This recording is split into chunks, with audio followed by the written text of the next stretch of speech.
Yeah, welcome to Jollof tutorial. Hey guys, thank you for stopping by today. Today I'm gonna be sharing with you how to cook jollof rice.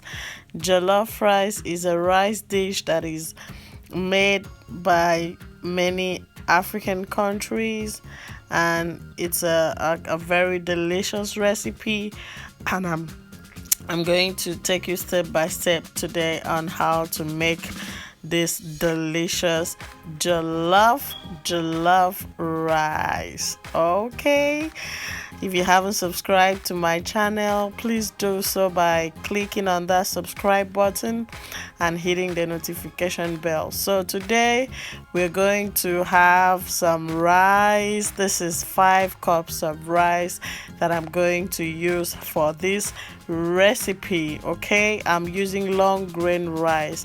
You can use any rice of your choice. You can use basmati or whatever rice of your choice. Then I have some fresh tomatoes. I have like 1, 2, 3, 4, 5, 6, 7, 8 and onions. Then I have 3 red bell peppers and 1 habanero pepper. I love spicy food. If you do not like your food spicy, please don't put this habanero pepper because it's spicy. Then I have my tomato paste. I'm going to use just a little bit of it, like 2 tablespoons of this tomato paste. Then I have some chicken breast that I'm going to use to make my stock. I like making my stock by myself at home. I don't like the ones that they sell at the store because a lot of them they put sugar, and me and sugar, we are not friends, okay? Then I have my flavors. I have all-purpose seasoning, thyme leaf, bay leaf, Jamaican curry powder. These are the seasonings that I'm going to use for this recipe. You can use any seasoning of your choice, but basically this is what I'm gonna use. And here I have my knorr cubes. I'm using like 5 knorr cubes. This is what I'm going to be using for this recipe. Then I have some sea salt to taste, and I have extra virgin olive oil. So yeah, I'm going to go ahead and wash my rice now. This part I want you to be careful, take your time, because you want to take your time and wash your rice and make sure you wash the dusty parts out. So I'm putting my water in my rice, and I'll go ahead and wash my rice carefully. Wash it properly. Now if you do not wash your rice and remove all this dusty water, what will happen is that you will have a soggy jollof rice, and you don't want that. You don't want a soggy jollof rice.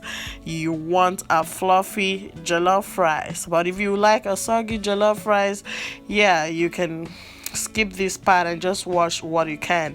But if you don't want your jollof rice to be soggy, please take your time and wash out this dusty water. So yeah, watch what I'm doing.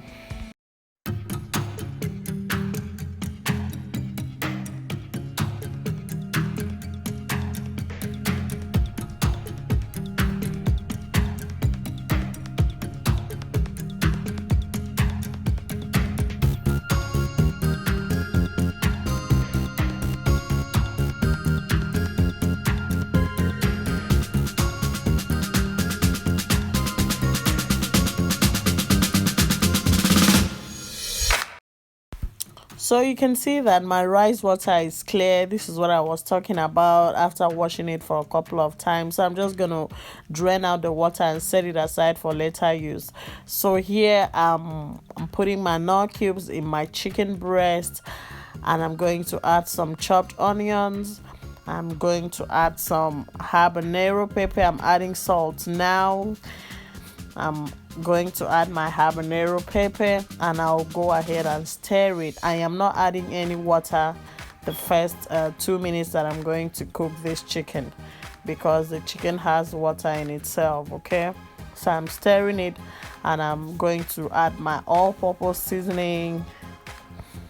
Then I am stirring it to mix everything well. Then I'll cook it for like 3 minutes.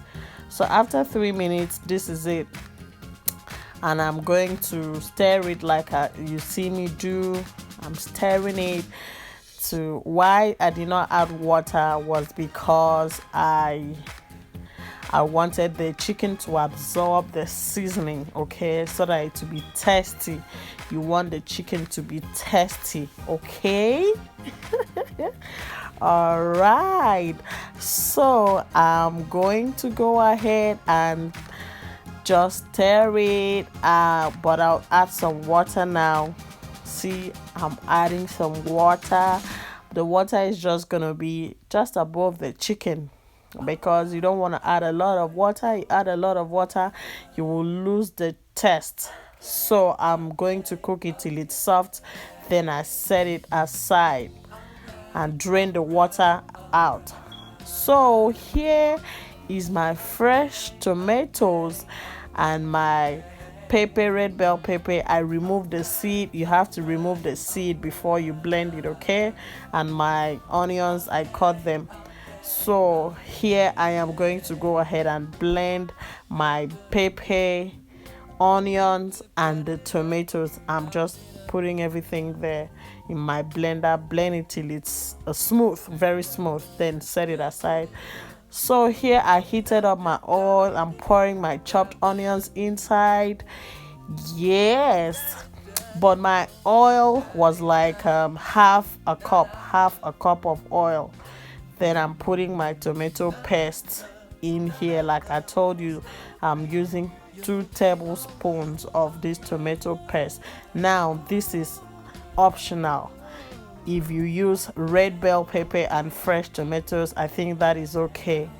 This is just optional, okay? It is not necessary as long as you're using red bell pepper. But some people don't like red bell pepper. If you don't like red bell pepper, you can use the paste and the fresh tomatoes. So here I poured in my blended tomato, fresh tomato, and the onions and red bell pepper that I blended. I poured it inside into the paste that I fried, and I'm stirring it to make sure I mix everything well, okay? Then I'll go ahead and add my seasonings.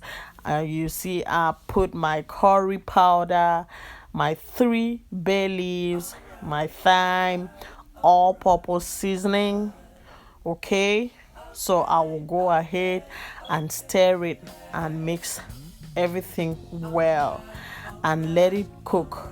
Just let it cook till the water is completely, significantly dry down, okay?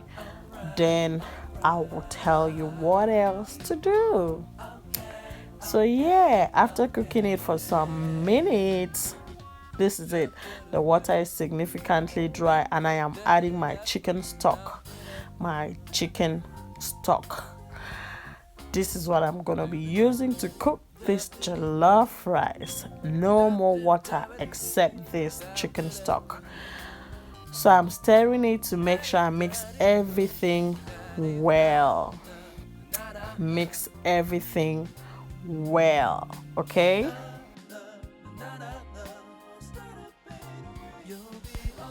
Then go ahead and add your rice into your tomato sauce. So go ahead and stir it. Stir your rice, mix your rice and your tomato sauce. Mix it well.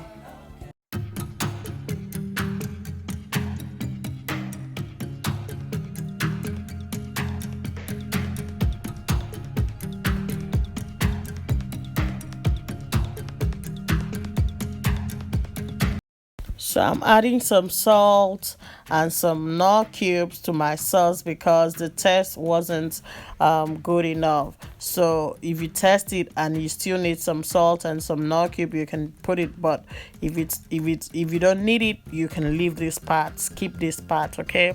So just go ahead and stir your sauce and your rice, your jollof rice. Just stir it to mix everything well.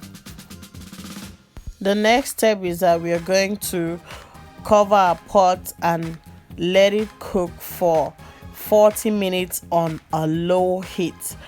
For instance, if your stove is 9, you can cook it on a 4. That's on a low heat. So yeah, after cooking it for about 40 minutes on a low heat, this is it.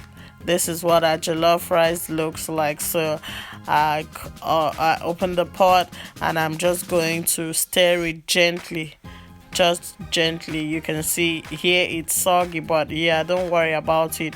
We are still going to cook it some more to make sure that it is good done. At this point, it's not yet soft. If it feels as if you don't have enough water to cook your jollof rice, don't worry. We're going to cover a pot again and we're going to cook it some more. This time around we're going to cook it for about another 40 minutes, equally on a low heat. So after 40 minutes, yeah, we open our pot and this is it. And I'm going to warn you, do not cook your jollof rice in a sticky pot. Cook it in a non-sticky pot and a spacious pot that will give you room to stay, like I'm doing. So yeah, I'm stirring my jollof rice. Don't worry if it has a little bun. Don't worry about it. So I am stirring my jollof rice. This is ready. You can eat it now because it's soft. But if yours is not soft, what you just have to do is cover your aluminum foil and cover your pot again. Now what the aluminum foil does is that it retains the heat in the pot, and that helps it to cook the jollof rice well and cook it till it's soft. Do not add any water, okay? Just cover the aluminum foil, cover the pot, and cook it on a low heat and stir it, like say after 30 minutes or after 40 minutes till your jollof rice is done. So here my jollof rice is done. So you can see it is very, very simple to make. Please give this video a thumbs up, subscribe, hit the notification bell. After subscribing, you hit the bell icon and select all, so that anytime I upload a new video, you'll be the first person to be notified. I'm going to enjoy my jollof rice with this fried plantain. Thank you for watching.